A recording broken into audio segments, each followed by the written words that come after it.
நீ வர்றதுக்குள்ள அம்மாவையும் தம்பியையும் கொண்டு பாடியை மிக்ஸ் பண்ணி வச்சுறேன். உங்களை ஒன்றும் பண்ணாத.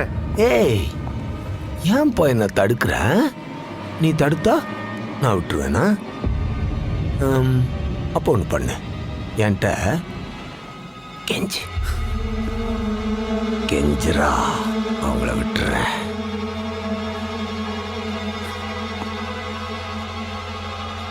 ப்ளீஸ். 2000 பேருக்கு முன்னாடி என் தம்பியை கொண்டுட்டு இப்ப காதும் காது வச்ச மாதிரி ப்ளீஸ் ப்ளீஸ். நீ வரும்போது உன் வீடு தெருவெல்லாம் ஒரே கூட்டமா இருக்கும். நீ அழுகிறத அந்த கூட்டத்தில் ஒருத்தனா நான் பார்ப்பேன். அம்மா, தம்பி. டேய், ஹலோ, டேய்.